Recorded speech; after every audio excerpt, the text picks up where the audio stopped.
Welcome to Investors Hangout. This fortnightly interaction to help you learn more about saving and investing is brought to you by Aditya Birla Sun Life Mutual Fund and Value Research. Now, today we're going to be talking about the rising market in the light of shrinking GDP. And to do that with me is Dhirendra Kumar, the CEO of Value Research. Now, Dhirendra, there's a lot in the news right now about shrinking GDP numbers. So, can you shed some light on that? And if you could also explain to our viewers what exactly GDP is? Yes, GDP, if you look at it in terms of total gross domestic product, which is all the sum total of all the goods and services produced in the country in a defined period. And the way GDP gets reported, it is basically the growth rate.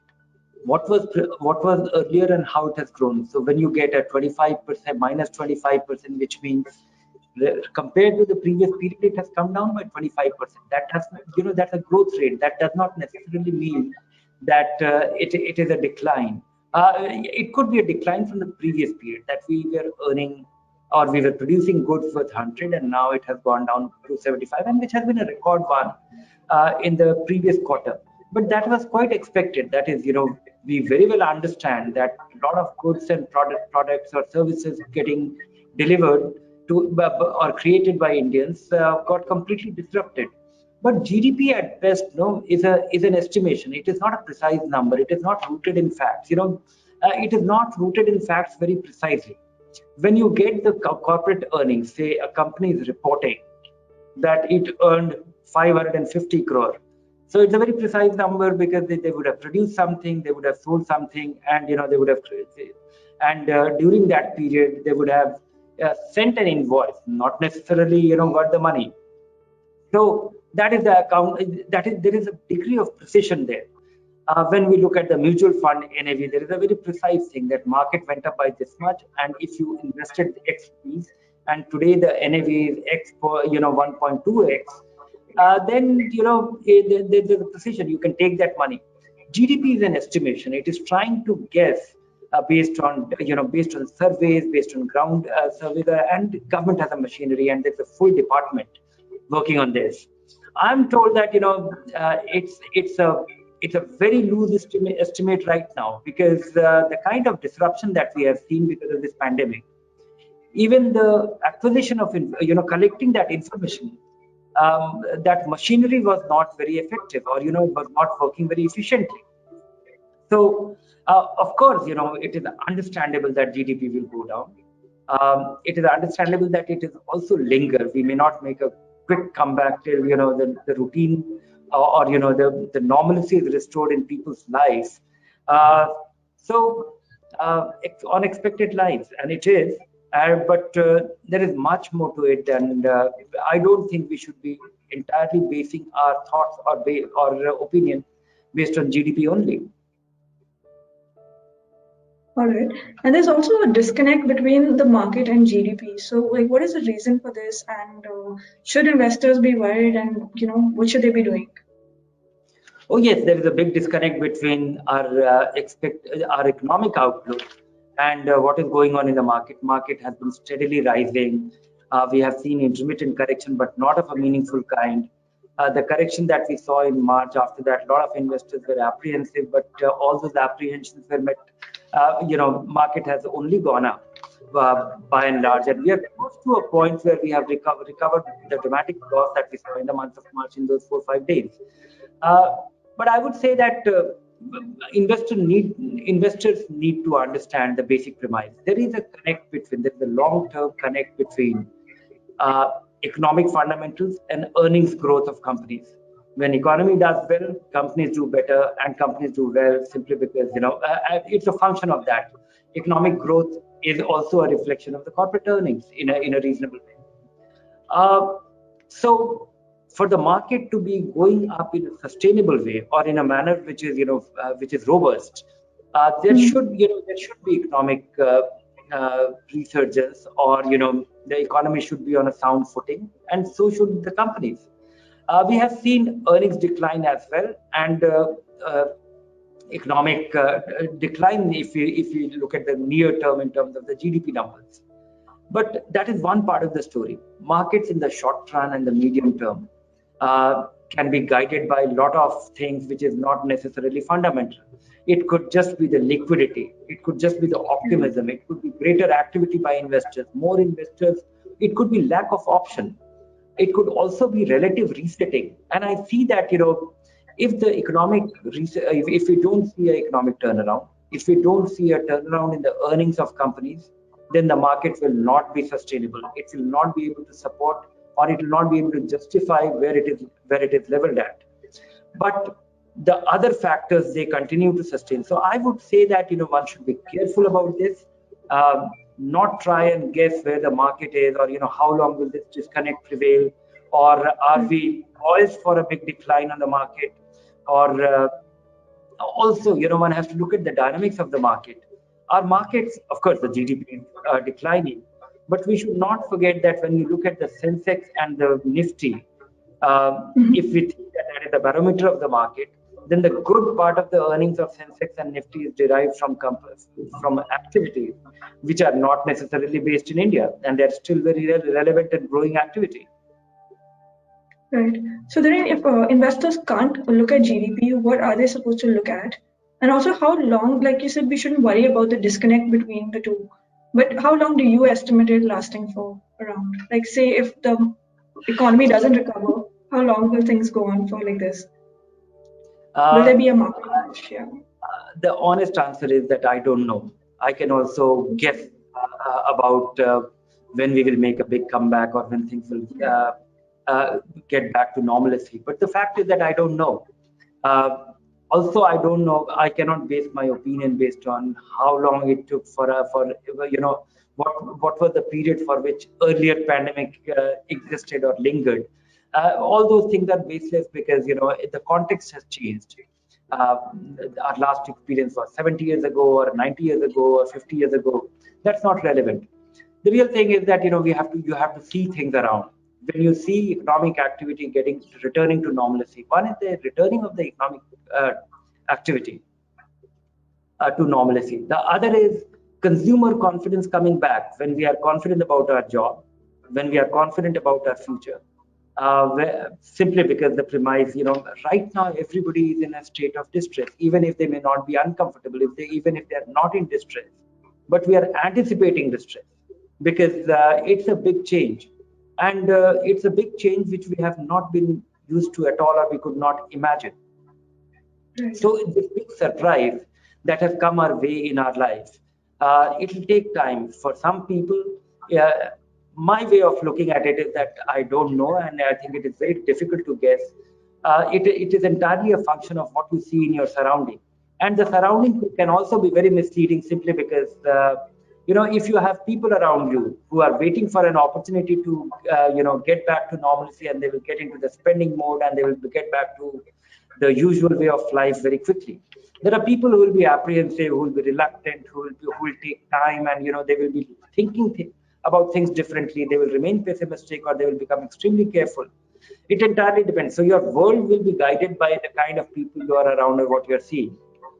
But I think there is far greater truth in the facts that will come out and which will get collated. I will say that when we see the earnings momentum coming back, when we see first regaining of the earnings, first the companies have to start earning the same amount of money that they did 2 quarters ago. Once we see that, and that could take any time between 3 to 4 quarters at the least.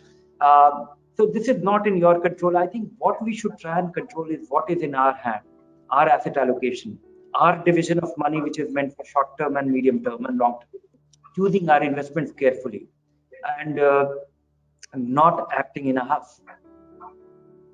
Right. Thanks, Dhiren. So we now move on to the questions that our viewers have sent us. And the first one is from Surendra Dedya, and he asks, do you expect a big crash in the near future, as the economy is in bad shape and likely to get worse? Also, the economy and the indices are not in tandem. So this is something we want to have gone about answering, but I would say that I agree with all of it. The economy is not in good shape. The companies are, not doing well financially. But what guides the market, as I was saying, that if A lot more people are investing money. Markets may not go down. In fact, we have seen the whole resurgence. Uh, am I expecting a big crash? I will give you the reason behind it. The big crash or the big boom requires emergence or I would say convergence of lot of positives and lot of negatives. There are a lot of positive, there are a lot of negatives today. So if it gets compounded, if we see that the GDP decline is even lower, even higher, then we see that a lot of companies are going under. We see that the earnings are not showing symptoms of any revival. We see there is some situation which actually triggers a lot of investors getting into a state of panic and pulling their money out.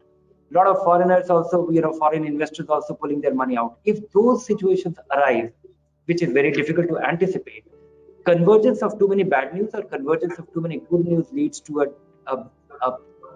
crash or a boom. And if such a thing happens, too many few other bad news which actually causes a panic in the minds of investor, we can have a crash, and it's very difficult to anticipate.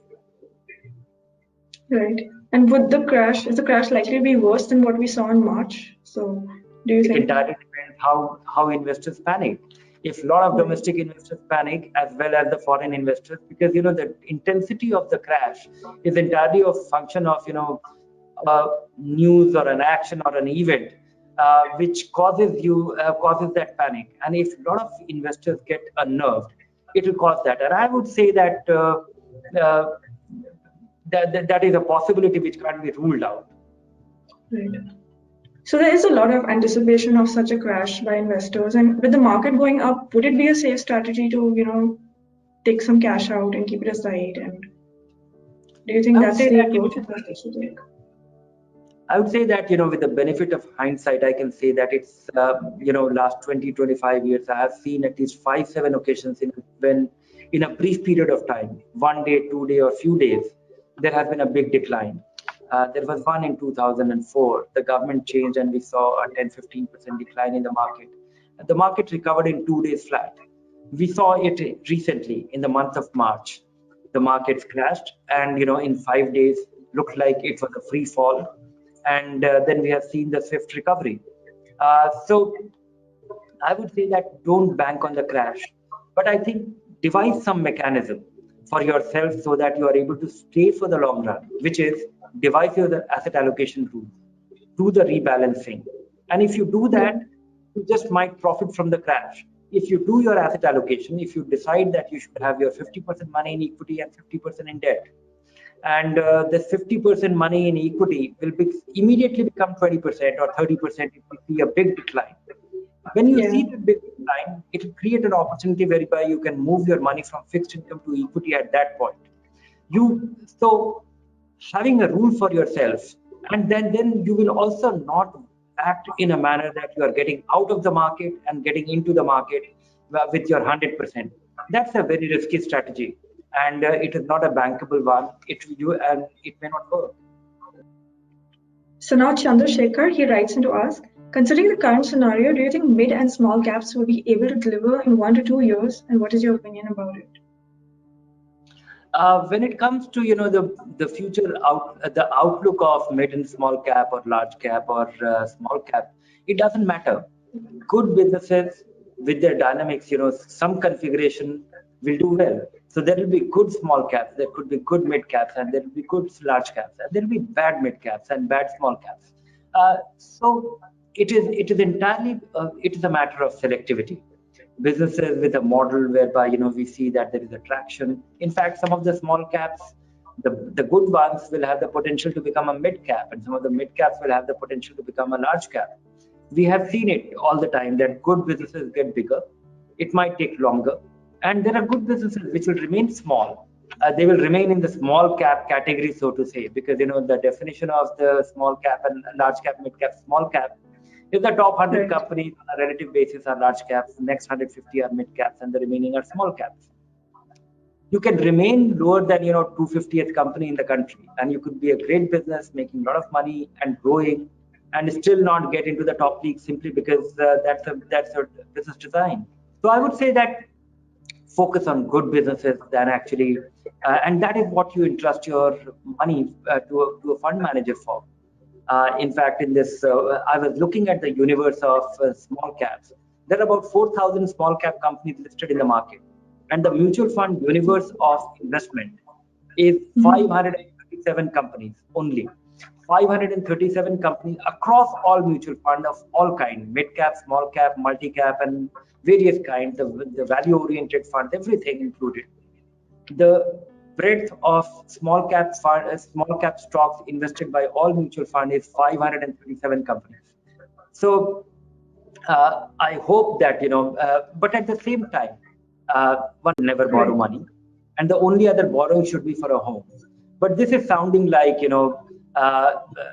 if you're going to be very comfortable with this, it may not be a bad idea. But because it's a long-term, thing, but generally it is avoidable because the real problem of borrowing, which is directed in the market, it amounts to borrow money to invest, howsoever long term it be, and even if it fits into your budget. This plan might work out, but I would say that err on the side of caution, because equity investing requires, you will have regret if market goes down by 15% and you have taken this 10 lakh rupees or 15 lakh rupees and invested. You will think that you are paying interest, because a good part of investing is having patience and good temperament.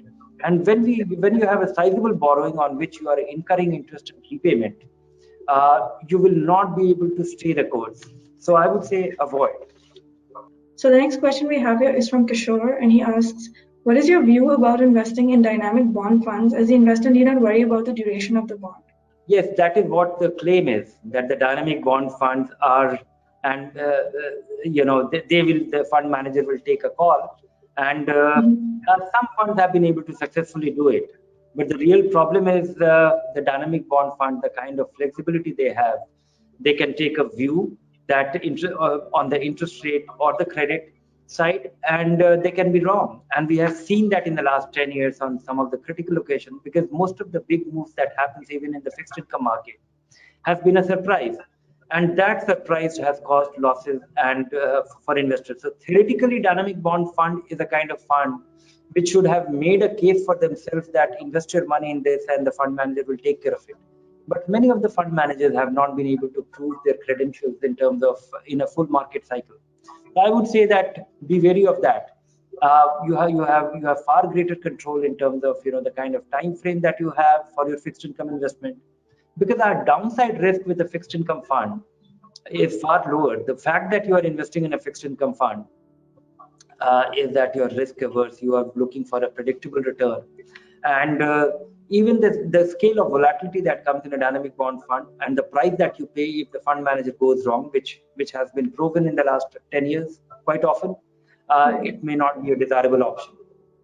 Right. So which fund category would be ideal for him instead of dynamic bond funds? Depends on his investment time frame. It could be a liquid fund, it could be ultra short term fund, or it could be a short term fund, or it could be a corporate debt fund, but corporate debt fund Right. of a high quality, and don't move anywhere beyond that, given the kind of outlook that we are seeing. Because right now, many other fund categories will look very rewarding, like the gilt fund or something, but things change. And we see extreme volatility in their return and also decline in value despite having the safety.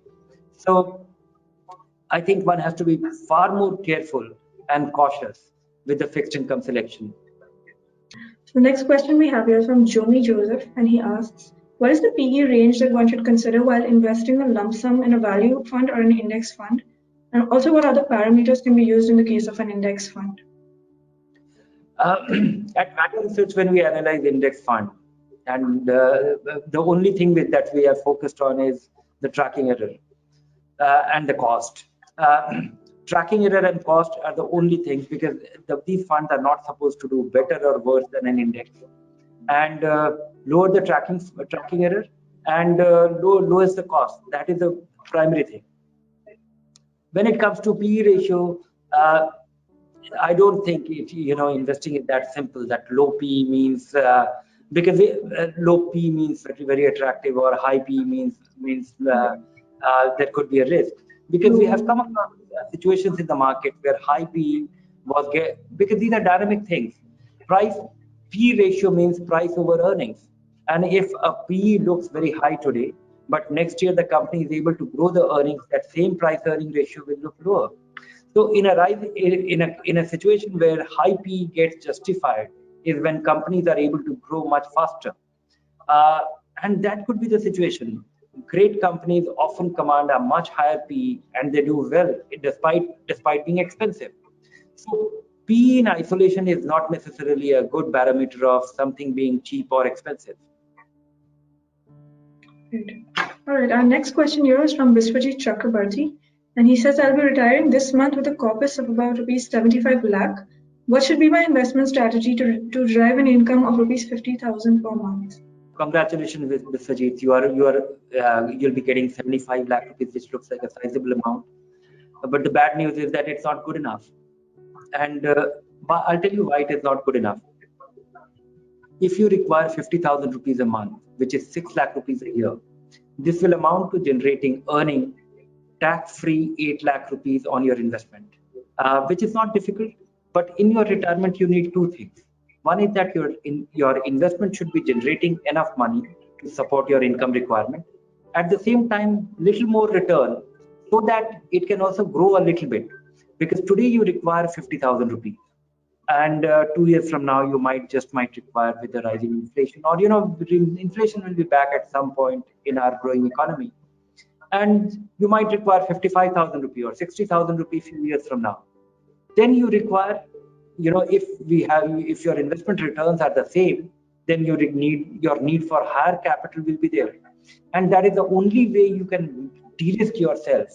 That in your lifetime you don't exhaust the capital that you have.